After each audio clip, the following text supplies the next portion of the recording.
He was the loose canon of church reform in Czechoslovakia. So, this person po, si Jerome, sabing ganon, of Prague, is a Czechoslovakian.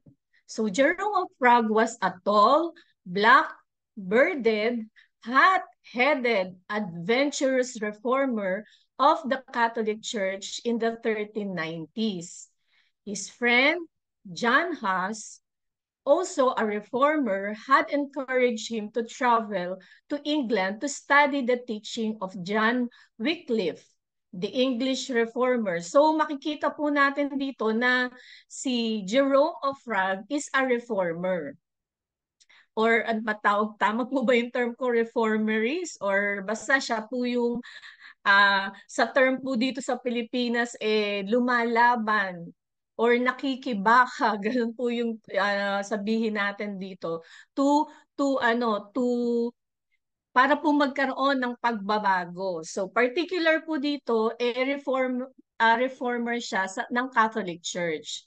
Sabi po dito, Jerome went to Oxford and immersed himself in the work of Wycliffe. Returning to Prague, brought Wycliffe books back to Huss and the Czech reformers. So parang dahil nag-aral siya, gusto niya po itong ituro sa katulad niyang yung friend niya po si John Huss.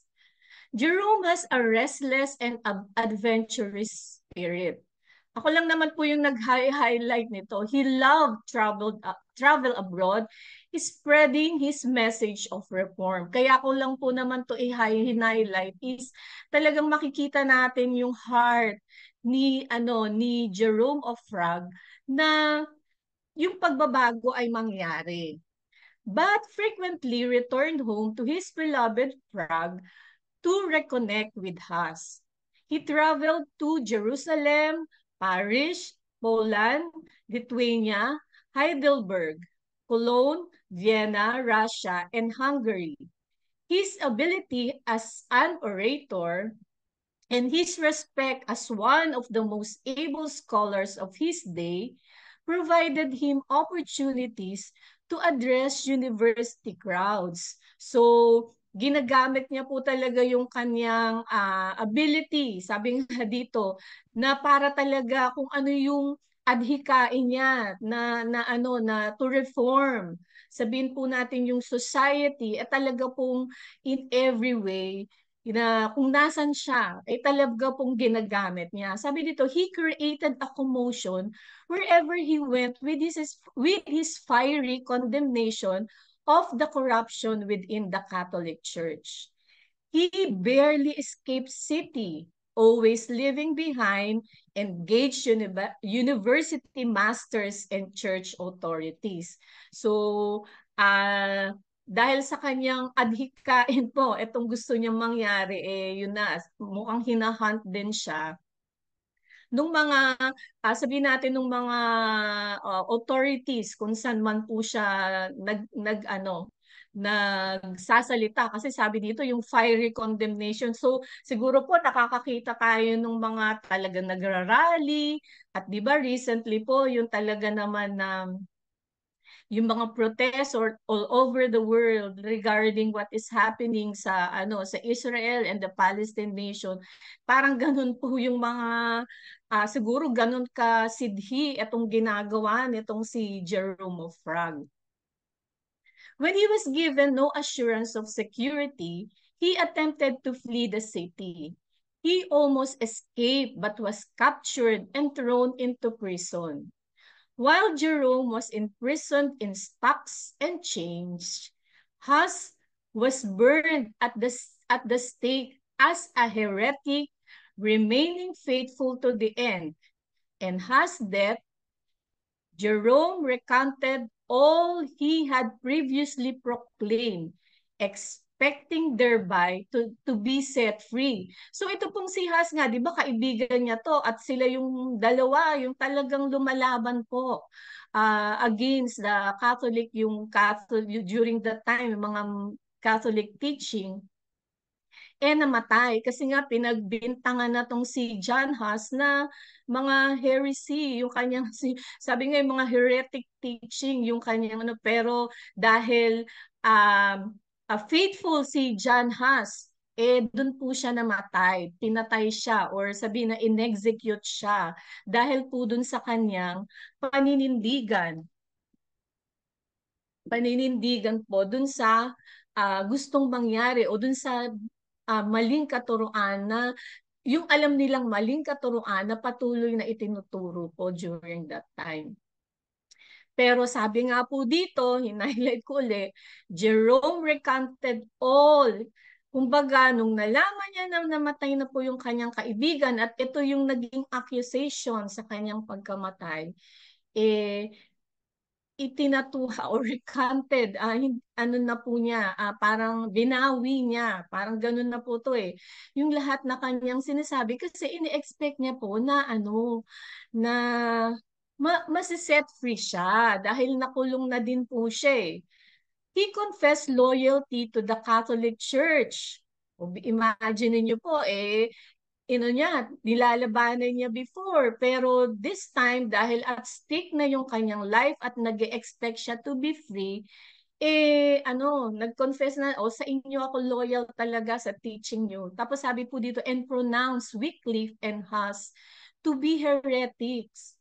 To his dismay, Jerome was not set free after his recantation, but kept in prison for many months. So yung kanya pong pagbawi, sabihin natin nung loyalty, yung pag-recant niya, hindi rin ito nagbunga ng inaakala niya na masiset free siya sa pagkakakulong po. The council believing that not even a recantation should save a heretic from execution, pressed for a new trial at which he could be condemned. So, nag-meeting po yung council na nag-a-accuse sa kanila. Meanwhile, Jerome was feeling great remorse over his loyalty to his Lord. At the ensuing trial, Jerome denounced his recantation, saying that he said those things for fear of death, and he publicly resolved to defend God's truth until death. So, dahil na-realize din ni Jerome of Prague na mali yung kanyang ginawa, ito po, binawi niya dahil under trial, binawi niya at sabi nga dito yung nagkaroon siya yung great remorse dun sa ginawa niya nga po na pagtatwa dun sa itinuturo nilang tama about the Lord Jesus, about the Lord dun sa mga tao. So, binawi niya po yun. At sabi nga dito, until po na siya din po at dinefend, sabi po dito, dinefend niya uli ang Panginoon. At yun na, napatawan po siya nga sabi nga dito, until yung death niya. Sabi dito po, he demanded a hearing to plead his case, but the council refused to hear his defense. He angrily replied, "What iniquity is this?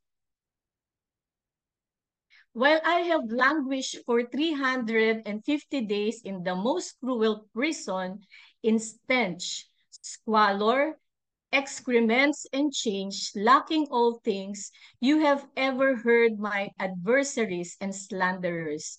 But me, you now refuse to hear even for an hour, for you have already in your minds condemned me as an unworthy man before you could learn what I really am. But you are men, not gods, not immortals, but mortals." Jerome impassioned speech impressed a few bystanders, but the council quickly condemned to death. So, in other words, kahit po binawi niya. Nagsisi siya po dun sa ginawa niyang kasalanan at ito nga po, nag-speech siya in front of the council and many peoples, yun, na-sentence pa rin siya sa kanyang yung pagiging heretic. Yun po nga kasi yung charges kay Jerome of Prague. Sabi po dito, for his execution, he was made to wear a tall paper that painted with red devils. Jerome said, "Our Lord Jesus Christ, when he suffered death for me, a most miserable sinner, did wear a crown of thorns upon his head. And for and for and I, for his sake, will wear this adorning of derision and blasphemy." As he was led to the same place where Huss had been burned to death, Jerome sang him in Latin and Czech, continuing to sing as the wood was piled around him.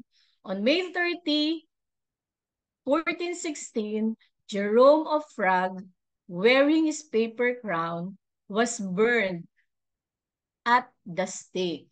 So, yun nga, na sentence din po siya sa death at nung nilagay sa kanya, kahit sabi nga hindi po ako familiar dun sa sinasabi nila na tall na parang hat. Pero minsan po kasi may nakita akong documentary na parang sineselebrate somewhere in the western country na para nito pong Holy Week ko siya, kung paano siya nagse-celebrate. May procession, tas yun, may nilalagay na hat na ganun. Pero this time nga po, ang sinasabi dito, sabi dito, painted with the red devil. Pero sabi nga, kahit ayaw po ito ni Jerome of Prague, naalala na lang niya nung ang Lord Jesus, before siya, di ba po, before siya ipako sa krus mismo, or during yung nagpa-procession na siya papunta dun sa Golgotha, nilagyan siya ng crown of thorns.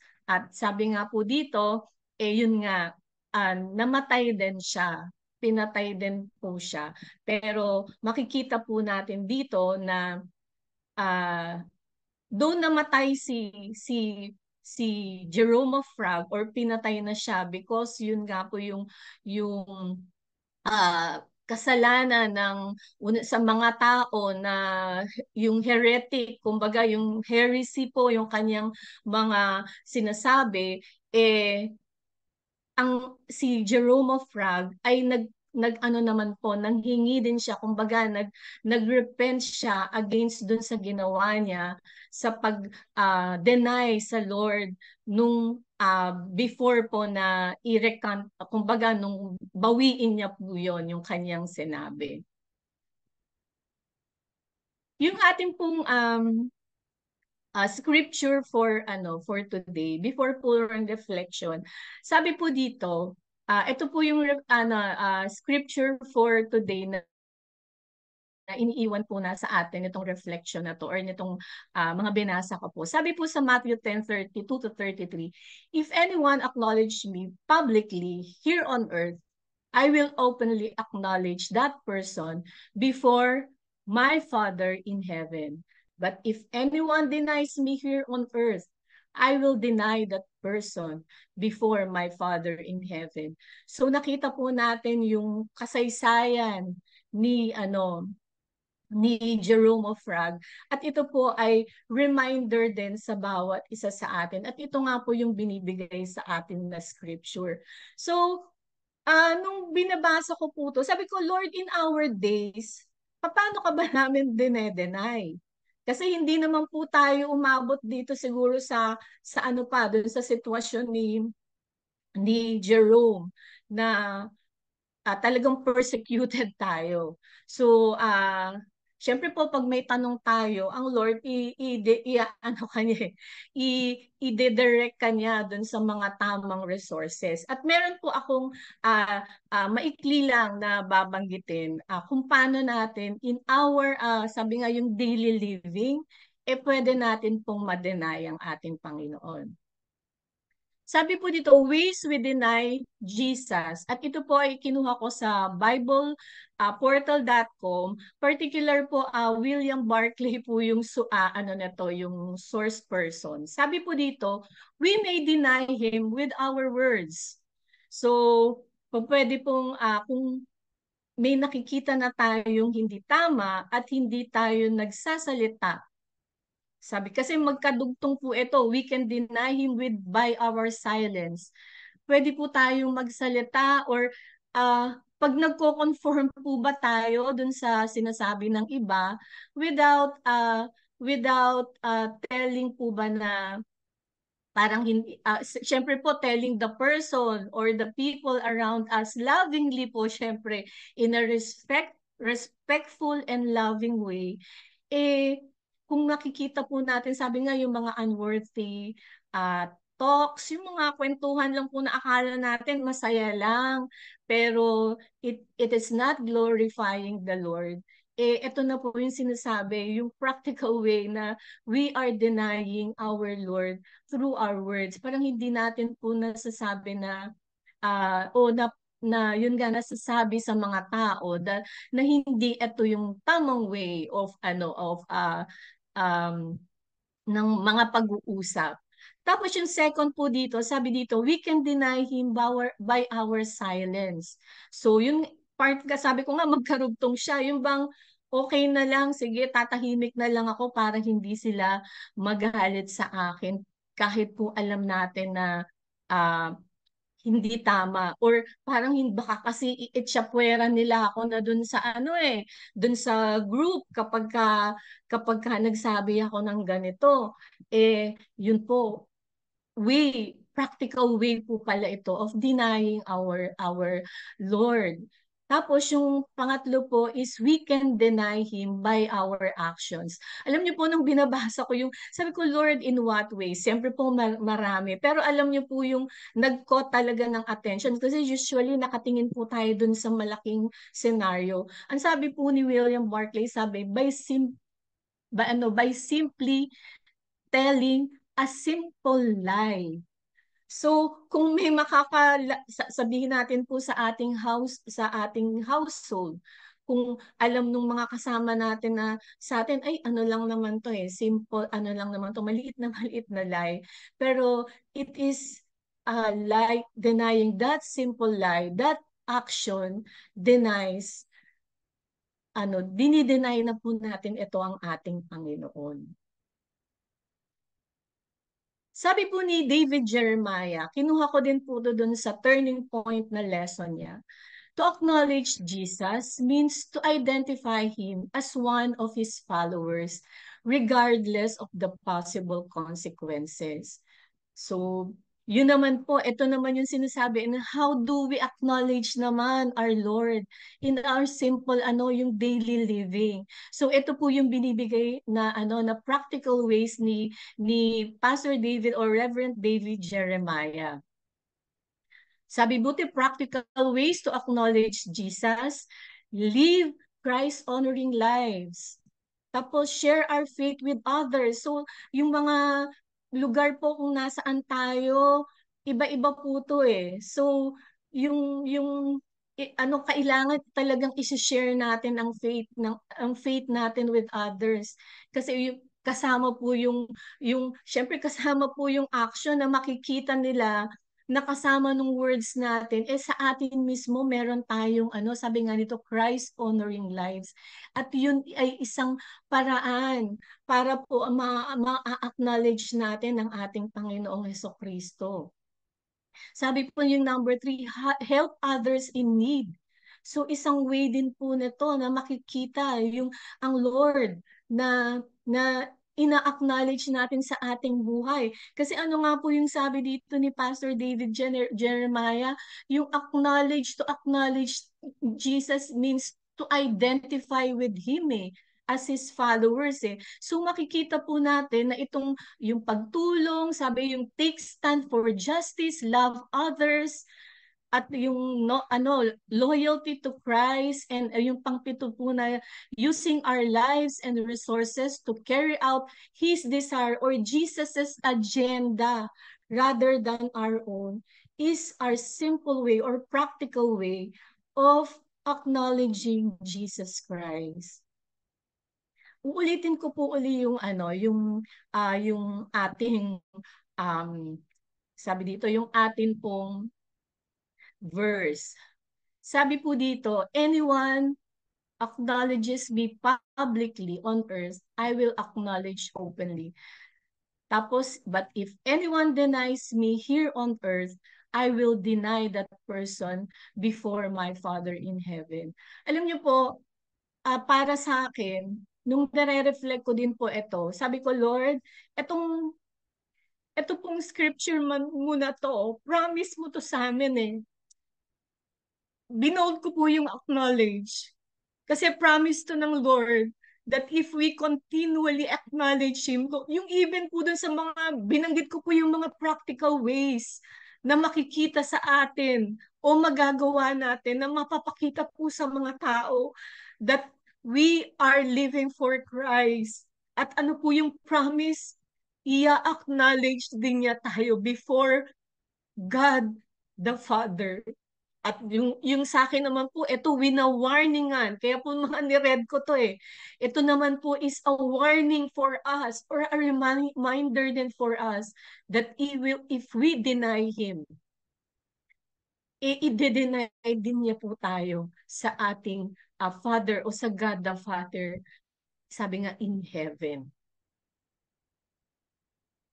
Sabi po dito sa yung sa reflection, sabi po dito, Jerome denied his Lord as the Apostle Peter had done. So alam po naman natin na si Peter, the Apostle, dininay niya rin ng Lord.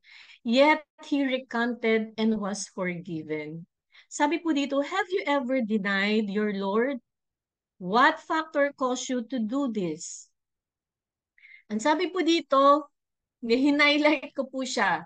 If we confess our denials to God as Peter and Jerome of Prague did, God can enable us not to do it again. So, kung yung ito pong tatlong binanggit ko dito, kung in words, in silence, and by our action, nade-deny po natin ng Lord, ano po yung sinasabi dito?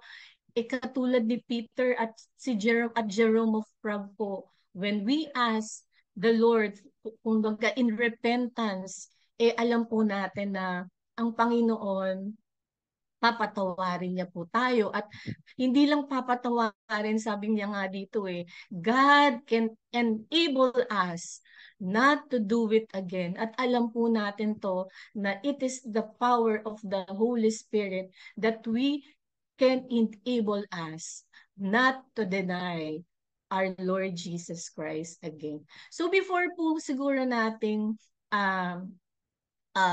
sagutin itong yung question sa reflection, gusto ko pong pakinggan natin itong awitin na to as our prayer din po.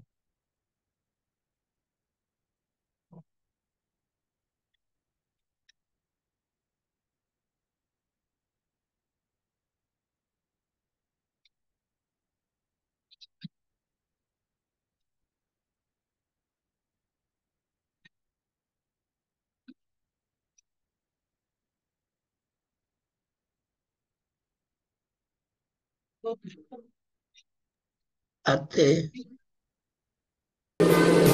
Recording in progress.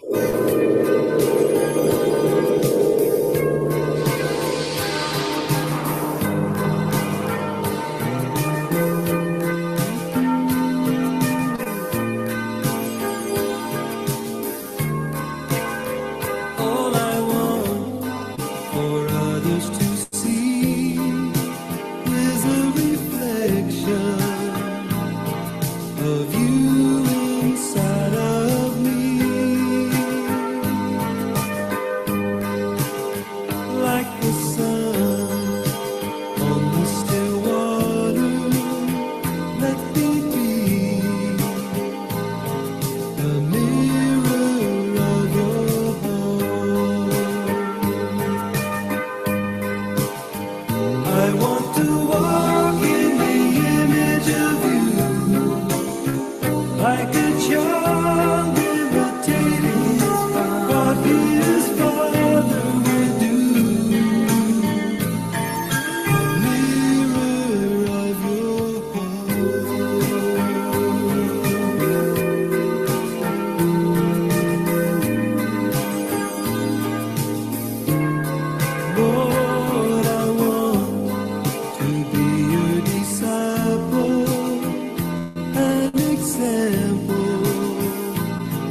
the way you were to me. And as I see your humble perfection, let me be a mirror of your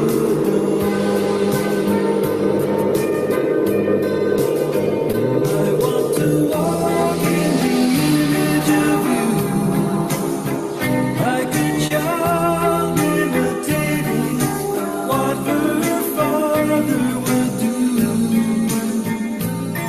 A mirror of your heart. All I want to be is a mirror of your heart. Just an example of a mirror of your heart.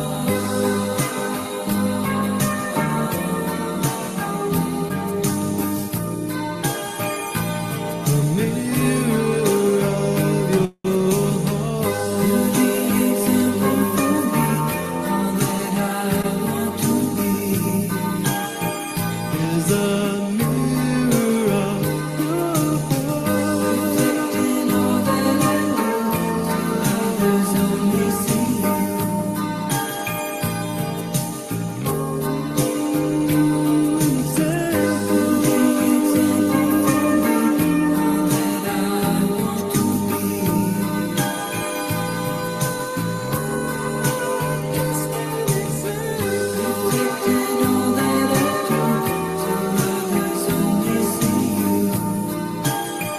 Just a mirror of your heart.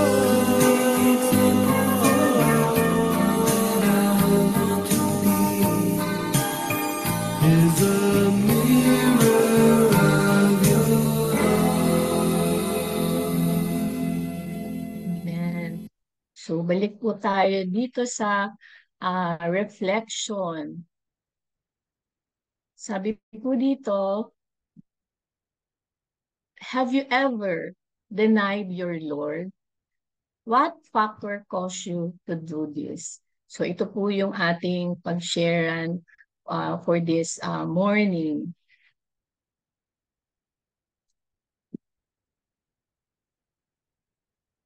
Meron po bang gustong mag-share dun sa ating question? Sabi dito, have you ever? Kanina po, kaya tinanong ko din ng Lord kung ano, Lord, in what practical way or practical ways ba na de-deny ka namin? At ito nga po yung sinabi ko kanina, yung tatlong ways. Ito po ulit. Sabi dito, we may deny Him with our words, by our silence, and by our action. So, yung gusto pong mag-share on, have you ever denied your Lord na question? Pwede na pong mag-unmute.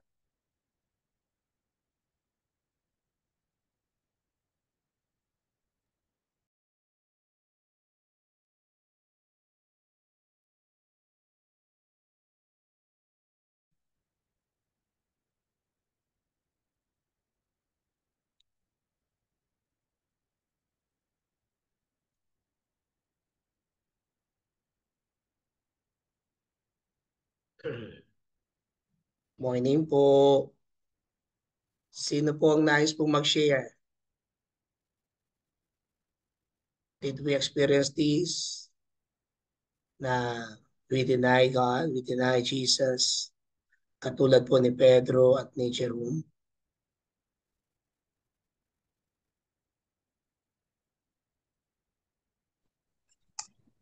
Meron Ako po pong dalawa pong nag-mute. Ayan, si Ate. Recognize muna po natin si Ate Ruth and then si Ate Flora. Okay po, Ate Ruth. Thank you. Good morning po. Ang ganda po ng message natin ngayon. Praise God.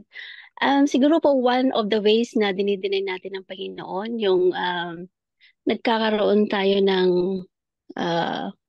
wavering faith yung alam natin na we already knew that God is a God of impossible. Pero nagkakaroon pa rin tayo ng pangamba. We don't trust Him fully. But kahit ganun po yung sinabi ko na trusting God fully, it develops over time naman. Yung pagkakaroon natin ng pagtitiwala sa Panginoon. But I think those are one of the ways na we are denying Him. We are denying His power over our lives.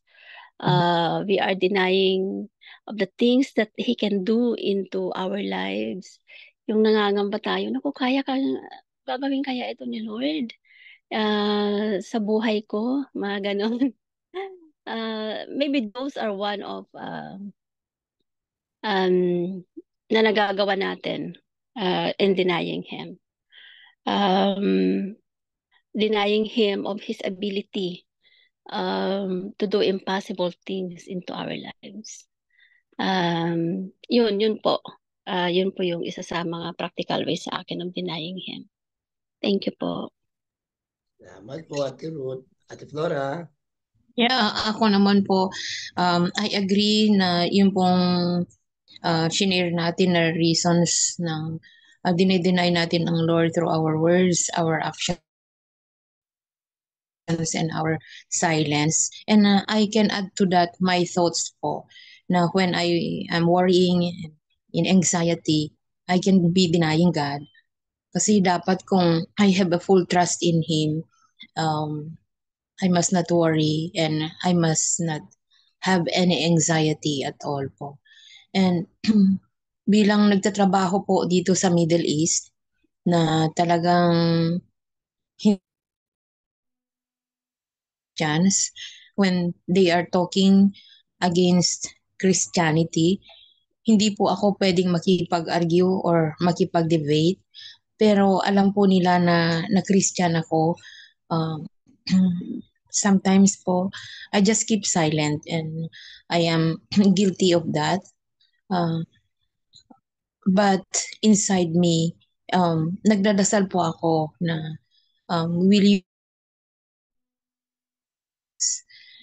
para makilala po nila ang totoong Diyos para maligtas din po sila. Yun po yung nagiging prayer ko. Kasi kung there are debates and arguments about religion, ano po yun nagdi-distance po ako kasi hindi naman ho dapat ako makipag-argue, but on those moments, I also feel guilty of my silence. Yun lang po. And I'm sorry. I just want to say sorry to God for denying Him, but I know that He can enable me not to do it again with the power of the Holy Spirit po. And prayers. Yun lang po. Maraming pong salamat. Sino pa po? Maring po isa na lang.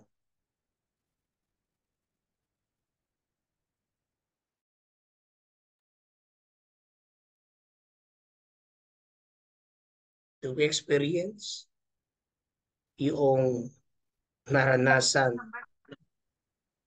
ni Peter at Jerome that they deny God? Meron pong nakamute.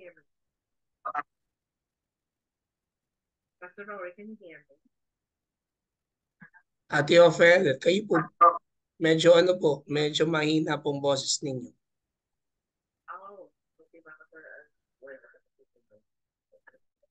Gusto ko lang po i-share.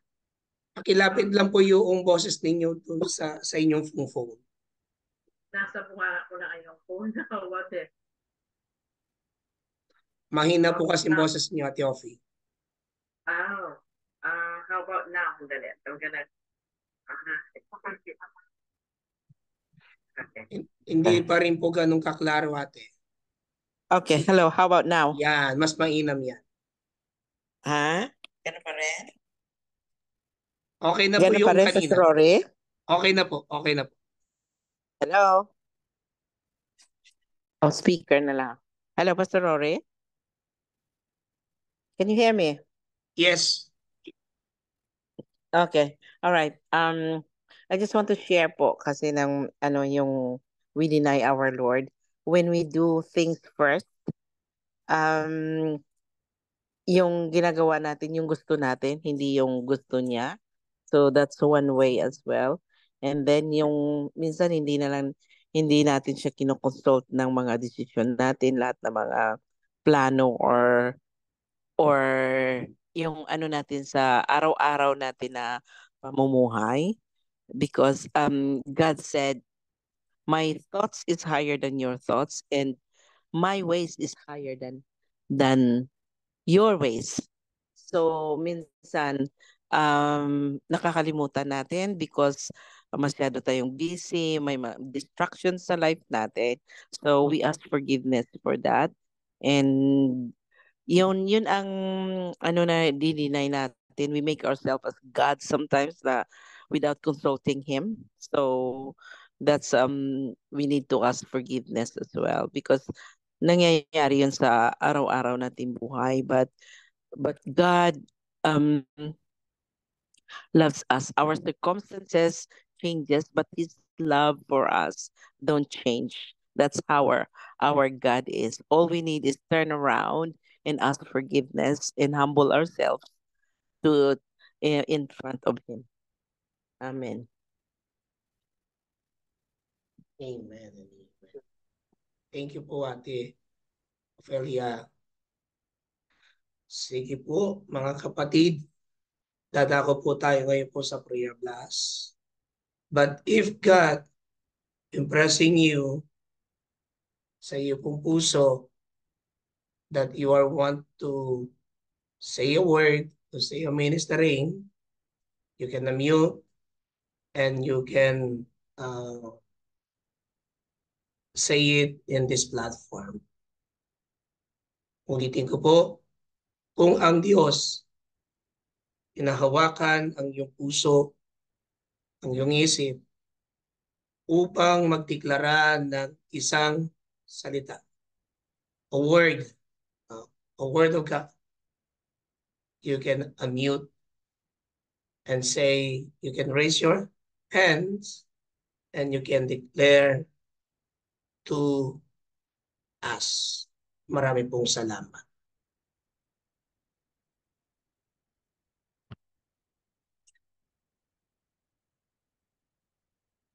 Tunay nga pong napaka-yaman at yung karanasan ni Jerome sa ating pong buhay na pinapaalala sa ating pang-araw-araw na gawain kung ano yung ating nagagawa. And thank you also kay Ate Venus. Praise be to God. Walagihin ang kanyang dakilang pangalan dahil sa pamamagitan po niya ni Ate Venus, naibahagi po sa atin ng isang tagasunod ng ating Panginoon. Even though that he denied Jesus dahil yung word na nakipag-confirmation siya sa Romano Katoliko para hindi maano yung kanyang buhay at dahil sa kanya rin mga mahal sa buhay din. Naniwala siya. Pero in the long run, God put in his heart to realize that, no, I need to stand firm and I need to say what is the truth behind sa Roman Catholic Church. Ganun din po kay Martin Luther, one of the priests. He stand also for the teaching what ano yung mali ng pagtuturo ng we do not condemn, but we say this word because this is the reality until now. Dahil sa ating pong pamumuhay sa pagkilos sa mundong ito, there is a lot of teaching. There is a lot of theology there is a lot of minister, but the teaching of Jesus Christ, nasa set aside daw po talaga siya. So, we thank God because as a prayer intercessor, we need to continue to do that. That let God lift them up, the person who will stand for the truth for him and will not deny him till the last breath of their lives. So sa oras pong ito, Ate Ruth, do you want to say something? Pastor, meron lang po ako. Opo, meron po ako isi-share lately lang. Nung Tuesday, on my way to work, yung isang kakilala ko na malapit din po sa puso ko. Sabi niya ganun, na-realize niya na kailangan niyang manindigan sa Panginoon. Hindi ko pa pumubuna siya papangalanan. Sabi niya, na-realize na kailangan kong manindigan sa Panginoon. Sabi niya, bakit ba't po ako yung kinausap niyo? Sabi ko gano'n. Sabi niya, kasi alam ko na noon pa lang, gusto mong manindigan din kung ano yung tinuturo ng Panginoon. This is basically in our church na, di ba, yung mga iba umaalis, yung iba nag-iinig. But this one, talagang noon, sabi niya, hindi, talagang mabubuhay ako pinanganak ako sa Methodist, mamati ako sa Methodist, ano man yung mangyari. Yun yung stand niya noon. So, pero nung Tuesday, tinawagan niya ako, sabi niya ganon, sabi niya, mahal na mahal ako ng Panginoon, sabi niya, kasi made me realize na yung dating ganon ang pag-iisip ko, now I have to stand for Him. Sabi ko ganun, grabe talaga, amazing talagang mag-work ang Panginoon kahit na ganun yung stand niya noon na ganun ka-deep na alam niyang kailangan niyang manindigan, di talaga siya naninindigan, wherein meron siyang influence talaga. And then one day, sabi niya ganun, God really loves us, sabi niya, and hindi niya papabayaan na mag-stay tayo sa ganun. That tinawag niya tayo bilang isang mga anak niya, tayo, and we have to stand for Him. We have to stand for the truth. Yun po yung sinabi niya sa akin. Sabi ko, Lord, sabi ko sa kanya, natutuwa po ako ngayon, nagagalak po yung puso ko dahil finally, nagkakaroon po kayo ng desisyon. Sabi ko sa kanya, but above all, ang talagang natutuwa at nagagalak ay ating Panginoon. Sabi ko sa kanya, kasi finally. But yun po. Yun lang po yung sharing ko ganun. Hindi talaga tayo papabayaan ng Panginoon. We have to stand for His truth. Yun po. And praise God po. Sige po. Praise be to God sa ginawa po ng Diyos sa paghawak ng puso ng taong nagbigay ho sa inyo ng information na po yun. Sige po mga kapatid, let us begin for praying. Wait lang po, baka meron pong nag-mute. Okay. So let us pray first for the church and ministry. Ipanalangin po natin yung mga leaders, mga members, that to be faithful to God in the midst of difficulties in such a decision making, not to confirm in anyone, in any beliefs, in any leaders, but to be transformed and to be followed a faithful disciple or child of God. In 1 minute, let us bless the heaven and declare the holy manifestation sa kanilang buhay. Let us all unmute and pray.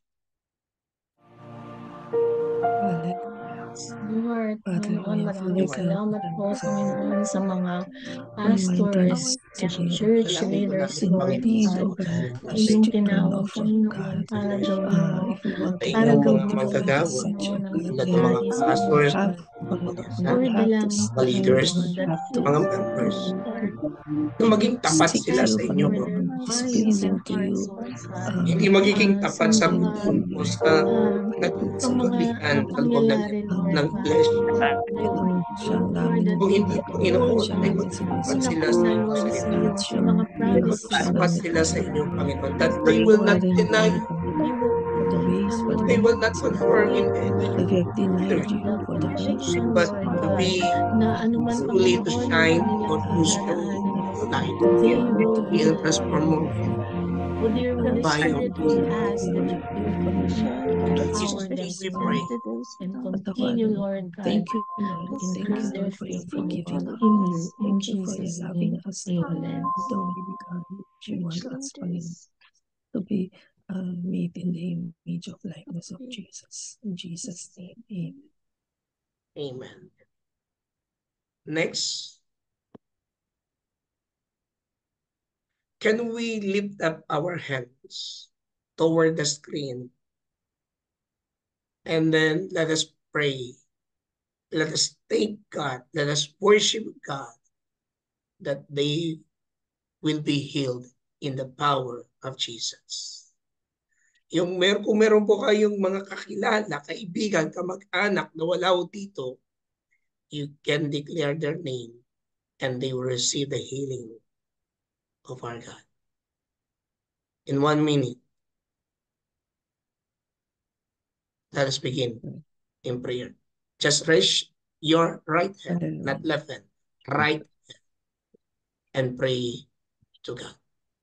Hallelujah. We speak I declare, We Panginoon, declare healing your healing and all right these to now, Father God. brothers on and this people, sisters, Lord God. Every Even, person has Panginoon, been mga healed. tao po, Panginoon, na Panginoon, wala po, you hindi are man our nakalis na rito, Lord physician, God. you are our We Jehovah Rapha. claim, Lord God, Declaring, your oh God, healing the Let your wonders, hands, manifesting, Lord Lord God. God, be touched. power, Lord, oh sa God, lahat, We thank sa Panginoon, you. kanilang We body, praise Panginoon. you Open the body, heavens, soul, for O and God, where they spirit, are, healing, Lord, Lord in God, their Jesus' life. physically, name, healing Jesus' them For name. healing spiritually, sa Cancel kanilang every touch them, infirmities, Lord. sa kanilang mga dali paa, mo sa Abo, kanilang sa kanilang mga tuhod, kapangyarihan, sa Lord kanilang Jesus, bato, at sa kanilang Amen. himalang kapagaling. We cancel every abdominal, Panginoon. voices of the Pray, enemy. Lord, Yung for mga nasa ICU, Lord, especially, Lord, we those, pray Lord, right that now have that they will mga be covered and they will be healed right now in sicknesses, Jesus' Lord name. God, na Ganon hindi din po, agad Panginoon, yung oh kagagaling Lord, lang po sa with slow operasyon, access, Lord. as We recovery, declare, Lord they will not God, receive any more pain, hallelujah, hallelujah. but receive a healing Cancel it, praise in we Jesus' cancel it, name. cancel it, Lord. Answer, cancel. In Jesus' name. Jesus' name.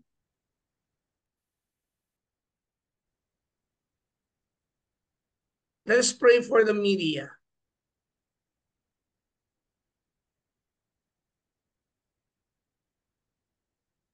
Ang ini-impress po sa akin po ng Panginoon to build a media firm in God's media. At yung pong mga kasalukuyan na ang Diyos ay panalangin natin na hawakan ang kanilang puso upang magkaroon din sila ng great ng pakikipagtagpo sa Diyos upang magpahayag ng totohanang pagpapahayag o pagpabalita. At lalo mahigit ang pagbabalita ng mabuting kaligtasan, mabuting balita upang ang salita ng Diyos ang mapahayag. Alam po natin sa kasalukuyang panahon, ang media ay ginagamit din ng kaaway. We rebuke it in Jesus' name. We cancel it in Jesus' name. So we pray and we declare right now for His holy manifestation for the media sector. In 1 minute, let us begin in prayer. Ang Diyos sa amin, Lord. Thank you, We We, pray, we we declare declare, Lord God, that the media, that in the group of media, pillar of media, Lord, is yours. And Lord, we cancel kami na pong mga nasa any but we pray, O Father God, principalities and more Satan's Lord of preaching, na more of spirit teaching, of more lies, of Lord social God, media, Panginoon, Lord, Lord, sa media ma-develop, Lord, O Diyos, we cancel it, Lord, in the name of the ang Lord mundong Jesus. iyong nilikha na Lord, ayon sa that iyong The buwangis words of Jesus. mayroon Let pong others know pagmamahal that at His tunay na righteousness kapahayagan ng iyong buhay na sabi ng be more so Panginoon, sa pong mga stronger nasa media Lord, ngayon, and O for the Diyos. truth of others Lord, Lord, and yung the mga power of the we Holy thoughts, rebuke Spirit. the In Panginoon, works of Jesus' the name. enemy. na We nandito rebuke sa the devil. And we cast we open it but to you, Lord. So, there saglit will lang po, be a Panginoon, isang manifestation that in we, Jesus' name. we will be In Jesus' bold name. in your name. In Jesus' name. and get to know you in Amen. Jesus' name. Amen. Let us pray now for the nation and the governments. Taas po natin ng bawat bansa, ang Israel, ang Hamas, o ang Gaza, ang Iran, o iba pang mga nasa Palestine. Ngayon po ang United Nations, they recognize Palestine as a nation. Nakuha ko po yan sa balita through sa internet. They recognize now Palestine as one nation. And pag-pray po natin that through His word, ang siyang magamit, ang siyang mag-impact sa UN, what the word of God was being delivered, not only here ngayong taong na to, kung hindi yung kung mga nakalipas pa ng taon. Kung ano yung pangako, kung ano yung sinabi ng Diyos, that the Palestinians, yes, we recognize them as a people, as created of God, that truly they will also meet or seek God. Ang Ukraine, ipanalangin din natin. Ang Philippines, panalangin po natin. Ang China, ang Russia, ang UAE, ang US, ang bawat bansa. Let us pray that this country that we belong, that they will experience the mighty manifestation of the Holy Spirit. Ate Finet, kayo po ay nag-mute. If you want to lead in this prayer sector, you may do so. Okay po? So in 1 minute, let us pray and declare. The governments is God. The nations belongs to God.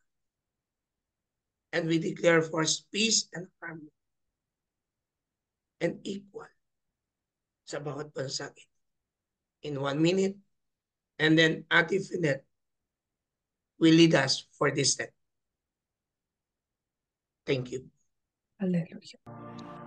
Yes, Lord, we give Lord, we thanks to pray, you, O we God. ask, You are let a God, your Lord, na holy manifestation sitwasyon, Lord, sa iba't ibang bansa. in Father, we everything. declare, Lord, about Now, the UN, the United Nations, Lord, village, Lord, we some declare this countries, that some of the leaders, Lord, God, words the we cancel it authority in and Jesus' authority name, Lord God. we pray, O And God. even what is happening now in the sa mga bansa, Philippines and Panginoon, China, Lord God. You we will Panginoon, intervene, continue to Lord God. declare and the bless God of the Israel. Philippines, We declare, Oh, we Panginoon, lean Lord, on your you, Lord God, protection, on to your in promise, divine Lord. intervention, Lord, you Whatever continue goes, also in Lord God, divine protect us, reversal, in gagawin in the mo, name So of we Israel, declare, Lord God, Amen. you will lead them, you as will bless them, and be our You will refuge. conquer them, We Lord, declare we know you lead will them, Lord, keep us and lead them safe. to You you. have peace given among us all the power, nations. Lord God. And You we mentioned that the Distractions the on the nation, way, Lord. have we mga want them to Thank you for technologies your and goodness they upgrades in na this will yan, but believe we moment, have Lord. already because God you will provided Allow fight us, for them. Lord God. and You will Makawalan be mo restore sa with them. kinakawalan mo what sa Same was in broken Ukraine, and Panginoon. what same was in the damaged in Philippines, the Panginoon, Spirit na of nations. dragon ginagawa. that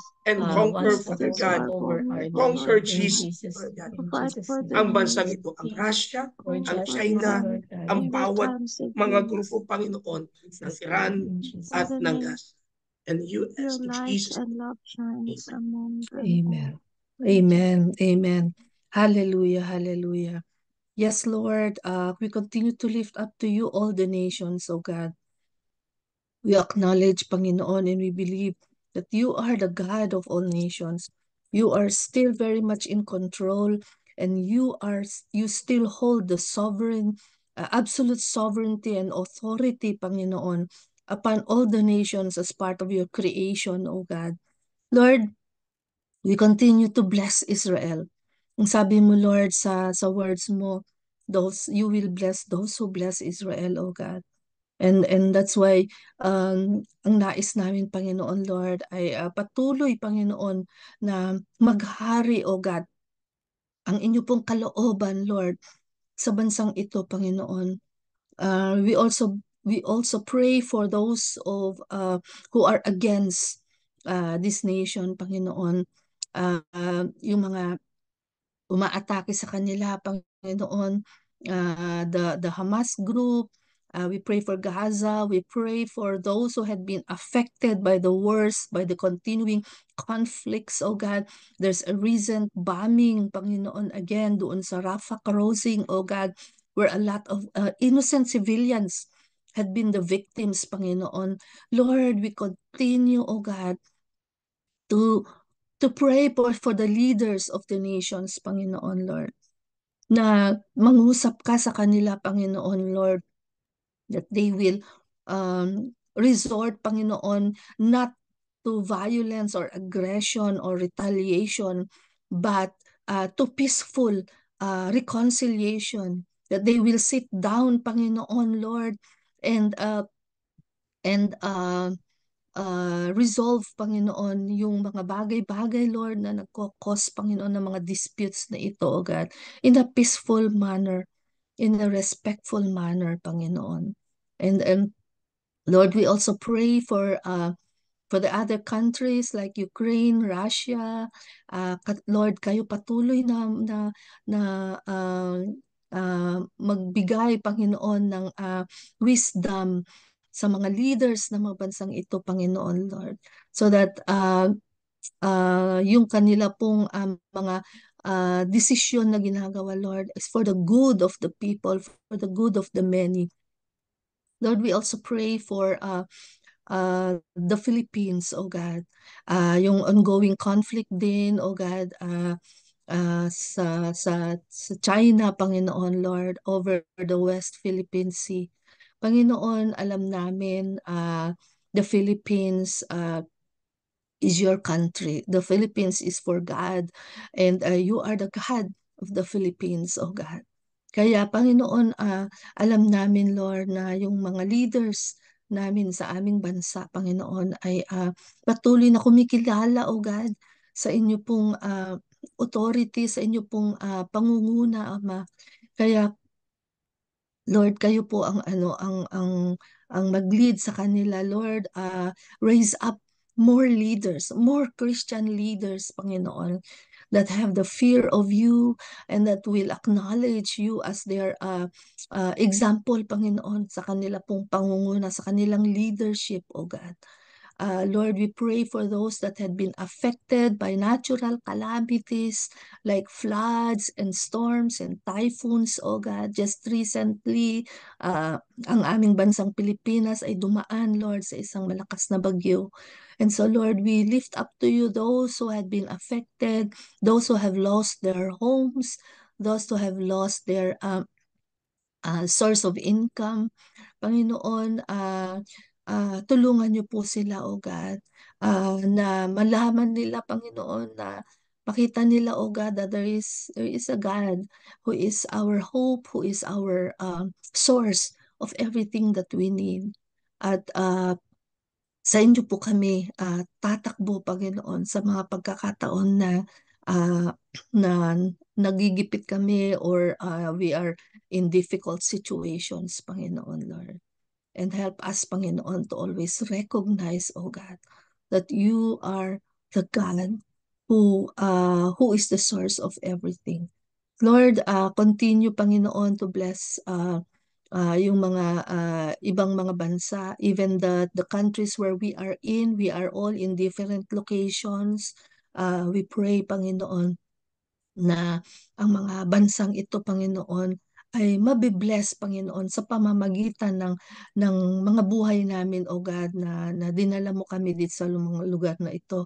We know you have a purpose, you have a reason for letting us be in these nations, O God, and so help us, Panginoon, to do just that, O God, in obedience to you, and as faithful servants of God. Maraming salamat, Panginoon, for all the opportunities. We bless you and we love you, Lord. In Jesus' name, amen. Amen and amen. Tayo po ngayon po, dadako po sa ating pong pangsarang panalangin o Thanksgiving prayer. Pwede ko pong pakiusapan dito po. Ayun. Nakita ko po si Pastor Joanne. Nandito po siya. Pastor Joanne, can you lead us in Thanksgiving prayer? Yes po. Sige po, Thank you let's po. pray. Holy Spirit, thank you for guiding us.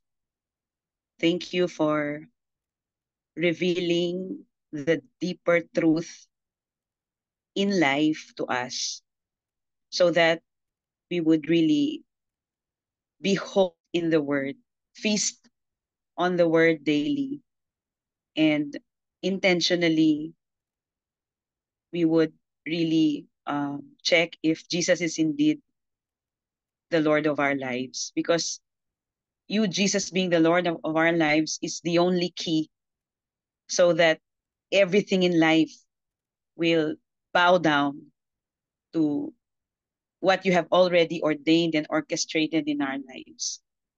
We thank you, Lord, for the true to life stories of the people who really gave up their lives for the sake of the gospel. We thank you, Lord, because every time we tell their stories, we are not only telling a story that is stories that are byproduct of our imagination, but these are testimonies so that we will stand firm and really be strong and steady, especially in this very challenging and trying, very challenging generation, Lord. Holy Spirit, I ask you to increase our courage and boldness in all seasons. I ask you to help us understand the brevity of life, that this life is not long. We have only one life to live, and it is not long. And so I pray that you would shake all the things that are shakeable so that the unshakable will remain. And I also ask you, Holy Spirit, to increase and steady our love for Jesus so that our attention will not be divided. Increase our faith so that, like George Mueller, na wala naman siyang pera, but he was able to build 5 orphanages for your glory. Help us, Lord, to see you as the source, not our own pockets, not our own bank account, but you as our source. Increase and enable us to live a life of integrity so that we will be known as people that can be trusted. And because of that, Lord, we can impact and influence every person connected to us. Thank you for your grace, Father God, that you manifested in Christ. Because of your grace, we can really live life beyond what we worked for. We can live life always, Lord, because of your finished work on the cross, we can live life meaningfully, powerfully, and joyfully. Thank you so much, God. This is our prayer in Jesus' name. Amen. Amen and amen. Can we ask for Pastor David for benediction? Thank you.